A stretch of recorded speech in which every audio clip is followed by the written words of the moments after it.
Bakadaama bakwata ssente zammwe ne musindika mbooluganda n'oziwa maama n'oziwa abooluganda n'oziwa basenga n'oziwa baganda bo n'owerera abaana b'abakulu bo n'okola ebyenjawulo biba bintu birungi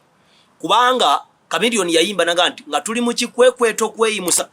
ekikwekweto kuba kweyimusa naddala ng'oyimusa abafamire yo naddala ng'olina by'okola by'oyagala abantu babagende mu maaso kyokka ensonga eyo eri tricky kubanga ya mwoyo si ya mubiri. Nja kuwa ebyokulabirako kya family bbiri. President Museveni yalwana abanyankola abaali bali emmanju n'abanyalwanda n'abalundi n'abantu abaali banyoomebwa ne bayimusibwa ne bakuba abaganda abaali waggulu n'abakyoli n'abalanga abaali mu buyinza ne babassa ku ttaka. Kati emyaka 40 bw'otunulira obulamu bw'abantu abava mu west bwanjawuloko kuba abantu abava mu east abava mu west abava mu central n'abava mu north.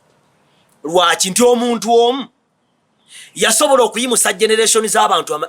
kati emyaka 30 n'omusobyo. Tujja genda ku Robert Kyagulanyi Center mu honorable omukulembeze w'ekibiina kya Nuupu. Ojja kutunulira baganda be nga tekuli mwavu. Ensonga ya Kyagulanyi okuyimusa baganda be okubatuusaawo si nsonga ya mubiri gwokka wabula nsonga ya mwoyo. Kubanga tokolanga kintu kyonna nga tolina akawunti ya ggulu. Katonda alina akawunti 2. Akawunti ezo azissaako abantu n'ateekako obubonero bwabwe emyaka nga kijja gitambula. Tokwatanga miliyoni z'okuzisindika wammwe nga akawunti yammwe ebaddeko 0. Kubanga eno ennono ya mwoyo kansooke ku bulokole. Kansookere kale kuba waliwo obwakabaka n'obwakabona. We have a priesthood account ne kingly account. Obwakabaka n'obwakabona. Obwakabona gy'emirimu egikolebwa egy'obwakatonda okugenda mu kyaki okwatula obulokozi okusaba ebintu eby'omwoyo okusaba okusinza okuwaayo okusiiba okwegayira okusoma Bayibuli. Ate era obwakabona ne basetaani balina kabona okusamira okusaddaaka okwabya ennyimbe okunywa omwenge okuwemula okuzina abalongo n'ebirala byonna bigwa mirimu egy'obwakabona egy'omwoyo. Kati waliwo emirimu egy'obwakabaka ekingli kubanga byonna ebyo byambalo. Kabaka aba n'ekyambalo n'enkofiira emutikibwa ku mutwe oyo kabaka. Kati eby'obwakabaka biba bya mubiri ebintu ebirabwako ng'ettaka amayumba amaka n'ebintu ebirala. Kati famire zaffe bwe zijja zitambula zibeera n'akawunti 2 Katonda zaateekawo okuteekawo ebikolwa by'abantu okuteekako ku akawunti ezo ajja ateekako ebikolwa by'abantu emyaka nga gitambula. Ebikolwa ebyo akawunti ezo zibeera mu musaayi kuba Katonda ye always ajja kukola bintu bya mwoyo. Bayibuli ega nti omusaayi mwe muli obulamu. Ebintu ebijja kuba mu musaayi akawunti ze zibeera mu musaayi. Obulamu bw'olimu leero za akawunti z'abajjajjaabo. Kati teweepankanga kwagala kugaggawaza famire yeewammwe olwaleero nga akawunti yo bulijjo kuliko bikolobero kuliko kukwata mbuzi kuliko kukwata mbizi obanga temusabangako batanga musamirangako. Lwaki mbalaga amakubo 2? Saagala beerabiza nti okusamira gye kuli. Saagala beerabiza nti abantu baloga abantu basaddaaka abaana baabwe abantu basaddaaka bannyaabwe abantu basaddaaka bawusigaalo abantu basaddaaka embuzi n'embizi n'ente n'enkoko n'ebirala bafune obugagga. Bw'oba toyina saddaaka ya bwakatonda mu musaayi gwo oba saddaaka ya bwakatonda oba ya setaani mu layineegi yammwe ogenda kukaluubirizibwa okunyweza ebintu 2. Ekisooka obulokozi. Olwaleero abantu baavuwadde nga basindika ssente ewaabwe. Kumbe mukutte ekidomola ky'amazzi kimu oli mu kukifukira mu ddungu Sahara eriwezaako mayiro 1,1000 ngezi. Amazzi gajja kugwa mu kidomola naawe osigale nga tolina ate ng'eddungu lisigadde kkalu nga tewali naye yali amanyi nti awo waliyo yiyeewa amazzi abamu kye mufa. Maama wo gw'opokera ssente munaku mwavu n'omusaayi gwe mwavu embwa ezaalambwa naawe oli mwavu ne baganda bo baavu. Okutta obusente bwo obw'ekinaku okoledde ebweru omugongo kutusa okutta miliyoni 7 osindise ewammwe osindise mu bisiraani n'ebibamba n'ebikolimo by'abasenga abo ne zifa kubanga akawunti yammwe eri mu musaayi gwammwe eriko obusiru na bwavu. Kambawo ekyokulabirako nze ndi musajja mulokole ekikakasa nti ndi mulokole ebyaddala kwe kulaga nti mwe mwankyawa kubanga omulokole owaddala akyayibwa. Bwe tugenda mu Bayibuli abantu bangi abakyayibwa olwa Kristo. Era Bayibuli ega nti kuno kwe munaamanyira nti muli bantu bange ensi enaabakyawa kubanga temutambulanga. Nze ndowooza yange si yammwe nze sirinya basi wakiri ninnya akagali nentuka waise nakwezi mwene mugenda mu basi nga muyisizaamu mutai ye muwanike nze sirinya moroka za lole sirinya lole sirinya moroka za matoke sirinya moroka za ante okuli abayana abawemula waggulu wakiri ntambuza ebigere n'ennamaga nentuka nga ndi safe ate mukasirise kikyobula mwanchawa ekyo ekiraga nti ndi mulokole naye ekinnyimiriza mu kifo ekikalubu bwe kiti ne mumpemula ne munvuma siriimu ne munvuma buli kimu n'enkomawo kubanga akawunti ya family yange oba oliawo mu ngeri emu oba endala kubaddeko abalokole abajja bakola ekyoto ekyobulokozi akawunti y'omusaayi gwange amazima ebaddeko abalokole abamu nga balina obulokole nga tebutegeereka bulungi naye nga bulokole nga Katonda bajjanga agatta dots n'essaala z'abantu n'okuwaayo kwabwe n'okwenenya kwabwe n'amaziga gaabwe kubajjukira Katonda ayina akawunti ayina akasumbi mwateeka amaziga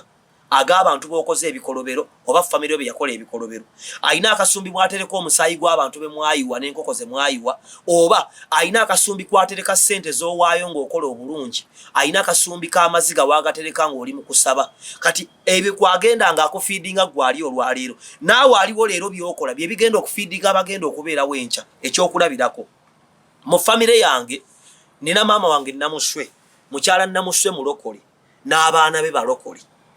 obulokozi bwa mukyala namuswe mu ngeri emu oba endala waliwo ne lyasiiba ennakuwaana mukama n'atamuwa n'abiteeka ku akawunti mu musaayi gwaffe ne bibanga bigasanze obutanywa mwenge na butakwatibwa siriimu oba obutagwa bwa accident nensobola okuyimirira mu misota mmwe nensobola okuyimirira mu mbizzi mmwe nensobola okuyimirira mu mbwa mmwe byonna ebigambo byenjogera bya bayibuli nina abantu benkolera nga muli misota nga mwagala obulamu bwange busaanewo nina mmwe mwewuunya lwaki nkomawo buli kaseera kubanga akawunti y'obulamu bwange kubaddeko obulokozi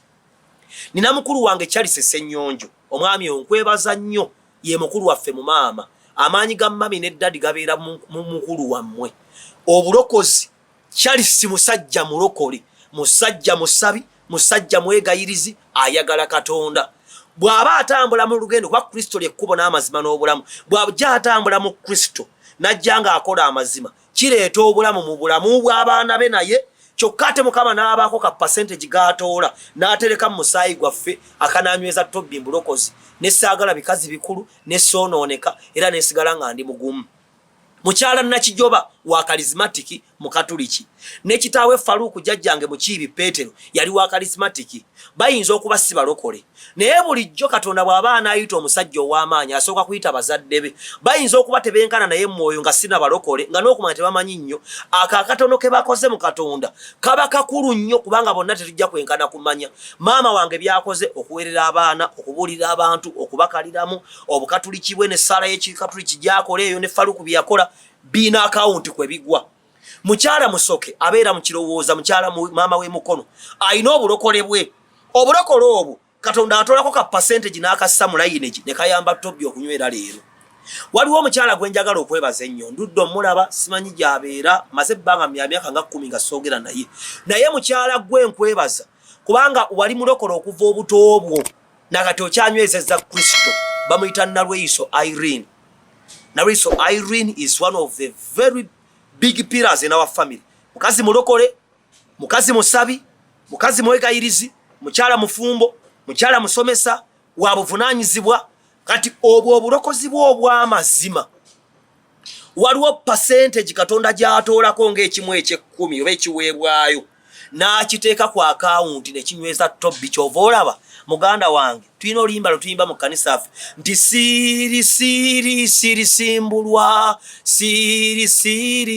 simbulwa ninga omuti ogwasimbibwa ku lwazi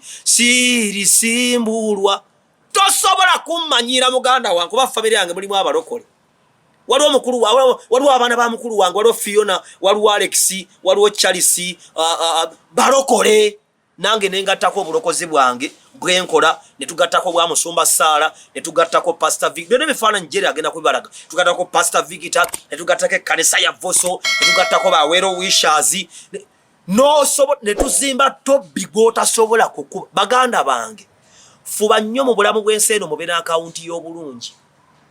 bw'oba ofulumye mu famire ne mutayawana gyayo tandikawo akawunti eyo Katonda gy'agenda okutoola nga bw'okola obulungi bukugasa naye ate Katonda atoolako n'ateeka mu layini y'omusaayi gwammwe ne gubaako abalabe guyimusa kyova olaba nti Museveni yekka omunyankole oba omunyarwanda oba mukimuyita kyoyagadde yaleeta abantu abaali emmanja abakomba eminyiro olwaliro bavuga mpenkoni ogu Kyagulanyi abaana bannyina saaba kitaawe abannyina bonna bagagga olwakyagulanya ogu n'omulimu gwe bazze bakola kubanga salvation is a family work kati omulimu ogwo gwa mwoyo togwerijjangako nga tomanyi kubanga abantu bakola ebintu nga tebamanyi tokolanga kintu nga tomanyi topokeranga beewammwe ssente bagenda kukuna kuwaza kuba akawunti yammwe erimu bibamba erimu bisiraani erimu luwumu erimu bwavu erimu malaalo erimu busiru na bugwagwa ogenda kalubirizibwa okuzimba obwakabaka kubanga ekyambalo kya famire mwe kyayulika nziina ekyambalo ky'obwakabona kuliko masabo kuliko nnyimbe kuliko kulaamiriza kuliko misambwa kuliko lubaale ebintu bikutambula ekiro olwota oli mu malaalo kati osindika ssente wammwe mu malaalo nojja oyavuwala emirundi 10 n'egi kubanga omusaayi kati kambawo ekyokulabirako ekisembayo masaaji wange mukolera ku Spamania eri ntinda Spamania contacts weziri awo ojja kubuuza bane Spamania eruddawa kuba kasimu Spamania Dr. Tia ogedde Spamania eruddawa massage yenna waliwo abakyala nga temukyasobola kuzaala kubanga amagi gali wala ageetaaga okusembeza waliwo abalongoosebwa waliwo abalina enkovu waliwo aba sportsmen abakola ebintu ebyamaanyi waliwo abantu abakuze maama nga akuze yeetaaga okunyiga massage ennyingo zidde waliwo abantu ng'okola nnyo n'okowa n'ofuna fatiiki Spamania waliwo eyentinda waliwo ya Freedom City contacts weziri jeri agenda kuzibawa musobole okubanga mugendayo obulamu bwe mutereere waliwo omukwano gwa Mutama Masemba Aloysius Masemba Aloysius nasoma naye obuzimbi bambi ye n'agenda mu kuzimba era ayina kampani y'abazimbi musajja mwesigwa bw'obanga okooya abazimbi okukubba sementi bakubba nsawo 5 batabulamu emu ebintu ebiyiika